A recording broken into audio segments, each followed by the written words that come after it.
worked on Thriller and you put down tracks and stuff for Thriller and Beat It. Obviously, the big story behind that. Beat It, I think you told the story that that was recorded backwards as well, wasn't it? Yeah, well, it was recorded because there was another version of it before Eddie did the solo.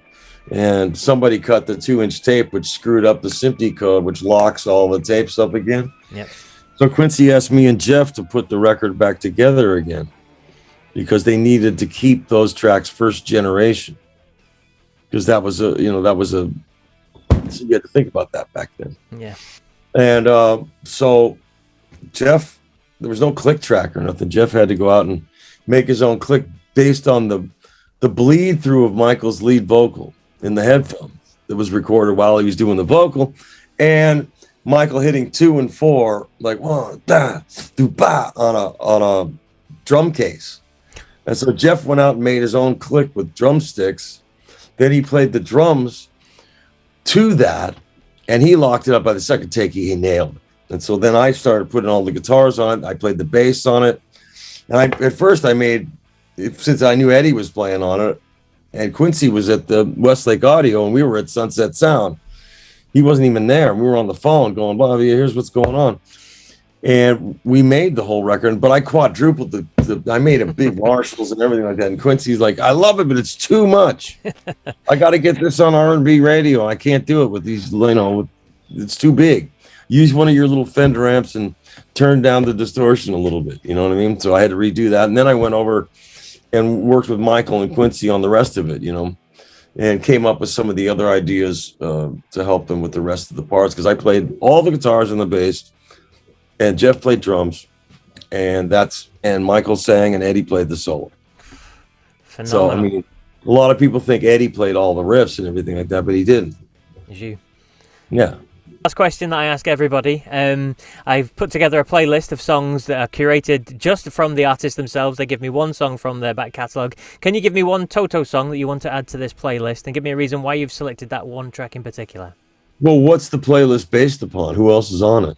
Oh, crikey. Everyone. Now I threw it around at you. Right. Okay. Okay. Touche.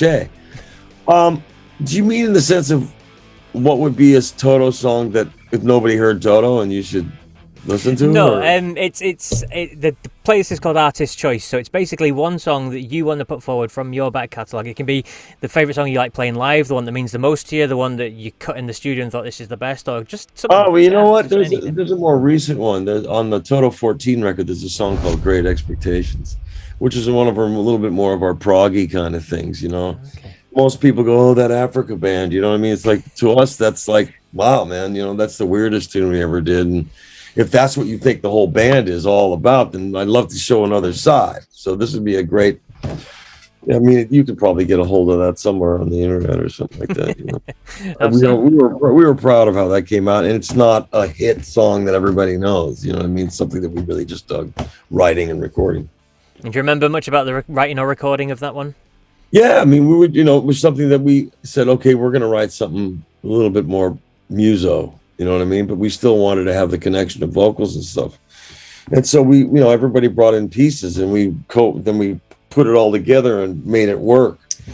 So that was a fun. We've done that process many times on a song called Better World off of one of our albums. It was written by Dave, me, and Simon, and all three of us wrote different sections of the song, and we just put it together. And I wrote the lyrics and sang it, but other than that, I mean, there's a lot of the stuff that we've got, 14, 15, 16 records out or something like that. There's a lot of music to choose from. Absolutely. And this is my final question. Sorry, I completely forgot about this one. I'm putting together a special about the Beatles, and obviously I've asked a lot of people about their thoughts of the Beatles. So just in terms of the first time you heard the Beatles, I mean, what was that cut through like? How did you feel when you first heard the Beatles? Life went from black and white to color. I mean, it was literally the on switch to my life. Everything changed, and then I just became obsessed with the music. I wasn't like, oh, I love Paul, I love John more. It was more like, I love the Beatles, and I want to be like them. How do I make this sound? How can I get closer to this? It just, because I was really terrible in sports. I was really shy, and I got bullied a lot and beat up when I was young, because I was so little and teeny and and then the guitar became something that was like I could do this. I could do it better than other people. There was like a lot of little kids playing guitar. Was in my first band at 9 years old. Made $1.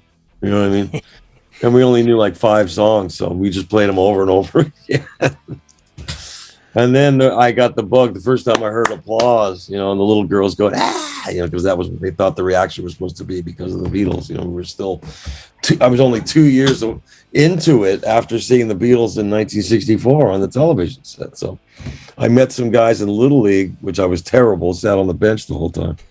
and there's some other guys play, some older guys. And so I got together with them and we started our first little band. So I was always playing with older guys that were better than me, or I was at least as good, if not better, than the other musicians in the band.